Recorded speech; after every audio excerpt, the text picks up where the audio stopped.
long process of going through it. I was looking to do a coal gasification project in Mongolia, and I was looking for people who were interested in it. And I found a firm, and they said, we're interested in it, we know about it. Said, by the way, we have 4 Siemens gasifiers, we paid $65 million for them, and we'll sell them to you at 1/3 off. We've had them for 4 years waiting for Illinois to approve this project, and frankly, we've given up. And this is why there's not the kind of development in this field that you'd like to see it. The same is true for solar. The same is true as for wind. Talk to my friends in the wind industry, and I'm with 3 different wind companies. They can tell you about the golden eagle ad infinitum and what it's done to, or solar and the desert tortoise and things. So we've got some enormous conflicts built into the system with competing goals. If we want to advance this goal, we're going to have presidential leadership, and we're going to have some accelerated processes to deal with the conflicting policies. So we're going to go to the audience for people who are still here and have any questions for members of the panelists. We'll take them on. Can I ask Dick a question? Sure. You were saying you don't like, every time you hear battle and fight and so on. I wonder if that's true. I wonder if a strategy that is undertaken also has to do some demonizing of the bad guys on the other side. Well, they have demonized Al Gore, right? Al Gore's gotten demonized in all of this. Right. But I would turn around and say, the really bad guys are the Koch brothers, and we ought to be demonizing them. We ought to be demonizing those people, who are undermining the science, who are lying about it, just like the tobacco companies. Ought to be comparing them. And I appreciate what you're saying, yeah. But I think, we are in a very, very nasty battle. A very nasty battle. And we got to be willing, a nice guy isn't going to do this right now. And they're not playing anything nice about it. Understood. But you guys are great, by the way. I'm not taking you on as a company. I'm not sure who the real bad guy is right now. That's my problem. There are 2 Koch brothers who are really bad guys. They are really bad guys. Fine. Exxon. Fine. But you look at the other companies, and they have the resources. This is a very capital-intensive solution, and I think you need to approach the companies with the money. The energy companies, the drug companies. There's a lot of folks with money. The Apples, the Googles. There's a lot of money out there that I think that you have to go after, and you may think of them as enemies. But I didn't say that. Wait a minute. I'm not saying that they're corporate enemies and they're lined up as corporate enemies. But you have to find the specific ones. You pick up a couple of bad guys, and as they were saying before about marketing, what Tony was saying in the earlier panel, if a chief executive or an operator is looking and saying, oh, my constituency, the people I'm selling to may be going to go after me at some point down the line, you tee up one of the really bad guys, and other companies are going to say, hey, wait a minute, I don't want to be associated with them anymore. I don't want to do that anymore. But in the wind business, our bad guy is the transmission company right now, and the transmission providers. Yeah, and I think it does. It may depend on your perspective. What's really interesting to me is what battle looms large for natural gas and coal. It's going to happen. If to the extent you build out the natural gas industry the way people have contemplated it today, and it becomes this big part of the future, I think Tim's right. It could well be that it is battle royale because they will see it as their market share going away. Well, we had something interesting happen. I got a call about 8 months ago from our folks in Washington, and they said, hey, Dick, you aren't going to believe this one, that someone had introduced a bill in the West Virginia legislature to tax wind at 1 cent a kilowatt hour.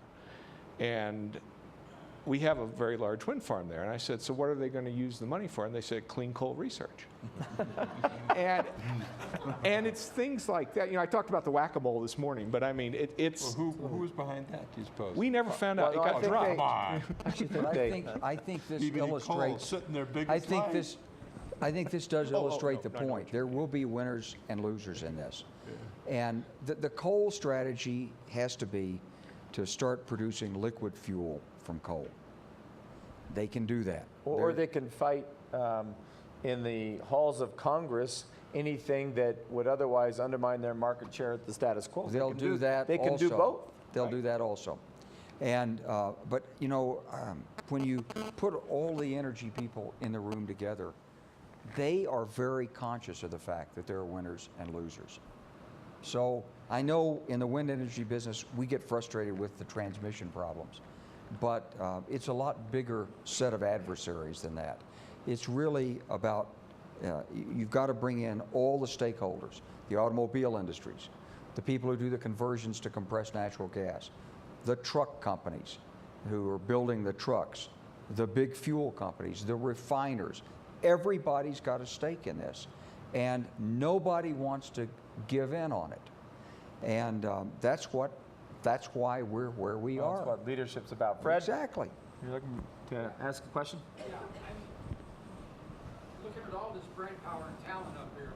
Isn't it obvious to you all that the problem is the high carbon people in power who are making a lot of money off their high carbon fuels that confuse the issue, and they continue to, and they will continue to. So there are a lot of good people who are confused.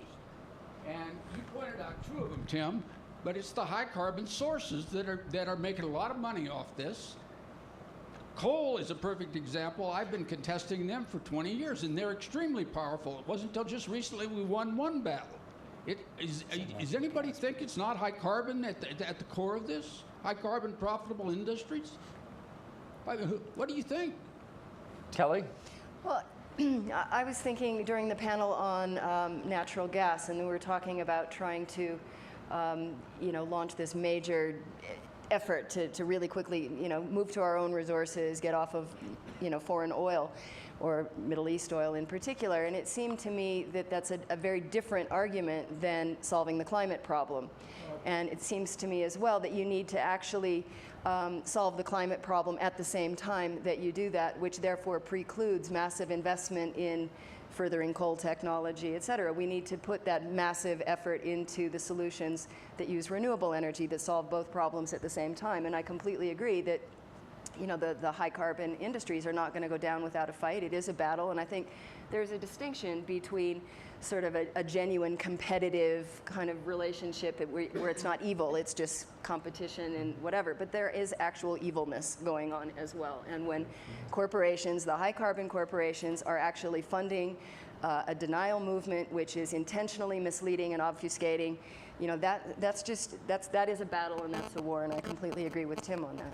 And I to make your point, I think that is in part responsible for this serious disconnect there. I don't disagree with the people on your panel who said that it's fairly broad-based in America, people wanting clean energy. It's the way Wyoming voters think about this. They want the next electrons to come on the grid to be from renewable energy. And yet, I think the people who represent that state are not likely to vote that way when given the option. And so this is this disconnect that we haven't really solved today, but we've been around the edges of it a lot. But money. Money in politics, which has not been talked about, but that is such a major piece of all of this is, who's got the money and who's spending it. Oh. But the other interesting disconnect is if you look where the renewable resources are and where they have to get to. For example, eastern New Mexico has a tremendous wind and solar resource, yet they don't need the power in the state. Right. Those electrons are destined for California. So the people in eastern New Mexico want to make money off of their electrons. However, no one wants the transmission line out of the state to get them to California. And Arizona sure doesn't want to help the fine people of the state of California to get those electrons that transport. And Wyoming, too. Wyoming is putting up a fuss over transmission. Well, and so I was in the middle of this, Also, and yeah, I don't disagree that it's tough. It's solvable, though. Oh, you know, we were at it's the very Western Governors solvable. Association. The FERC wants three things. They want, from the Western governors, they want a consensus on siting.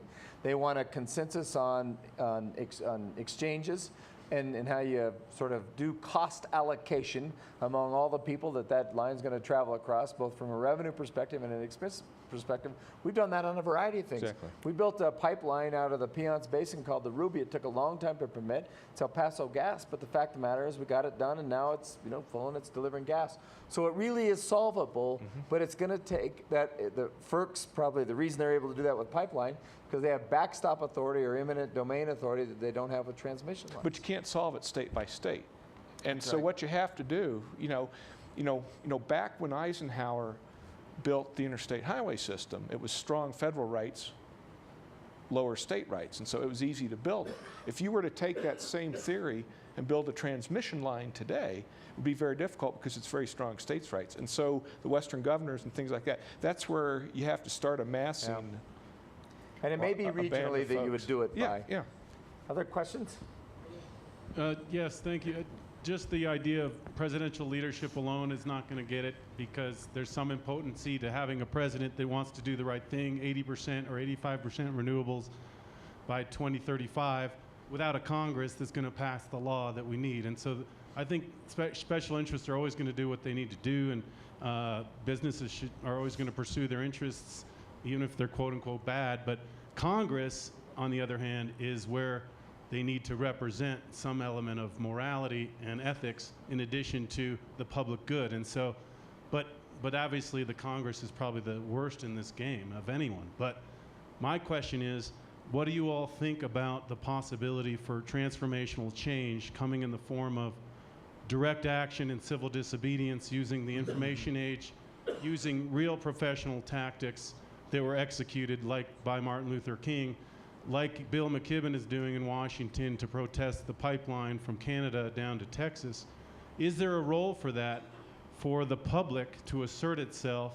Because the public consciousness is higher than obviously Congress's is. So I was just curious if you think there's a real role for that, or is that fringe? Let's start with the general. I think you can use public protests to block. I think it's a lot harder to use public protests to affirm something. So I can imagine lots of people turning out and say, we don't like the use of eminent domain on a high voltage transmission. I have more difficulty seeing lots of people turning out and marching with signs saying, put the transmission through my yard, I'll take it. And I'm gonna cut you off and go to, because we're gonna try and get. I don't agree with Wes at all. I think if you look at the history of movements in the country in the last 50 years, civil rights movement came about and happened because people went to the streets and said, we're going to do it. Women's movement and the choice issue was a matter of grassroots organization. It didn't come because a lot of guys in the Congress decided this was something that they were going to do. I think it's absolutely imperative, and the time is going to come for this. You know, maybe we're going to see an Arab Spring someplace in the environmental movement in this country, and I think it would get a real signal, and it would provide a kind of backbone to a lot of people who are now, as I suggested in my opening remarks, really weak-kneed about all of this. Kelly, I'd like you to comment on that, just given what you do. I think that what makes civil disobedience really powerful is when it's driven by genuine anger. And people in the civil rights movement, people were directly feeling this, and were, it's something that was happening in their daily lives. And I think the difficulty on climate, and what we talked about in the communications panels, is the need to relate this to local community impacts, because people aren't feeling, there's a lot of people who aren't yet feeling that anger, that it's affecting them personally. It is, they just don't know it yet. So first off, I think our job is to do better at communicating this so people understand what's at stake. But I do think there's a role for those people who are already there, who do feel genuinely angry, that they need to start leading the way by expressing that in this and building this movement. So I think it's a very important part of it. But I don't think that civil disobedience is going to be the means of communicating the people who don't care yet. It's not going to suddenly, they're not going to suddenly look at that and say, now I believe as well because these people, did a sit-in or something like that. I don't think it will work that way personally. Thanks. So we're way past time, and Ron and Dick, you can talk about civil disobedience over dinner. I'd love for a flash mob to build a transmission line. Okay, let's tweet it right now. So thank you very much. Thanks for hanging around. Thanks to the panel members. On one thing on this, I do think we're a lot closer to the precipice of some fundamental. And all the other esteemed panelists up here. Now, don't forget, everybody, back here at 8 o'clock for Ted Turner and Tom Steyer. That is going to be one heck of a conversation. So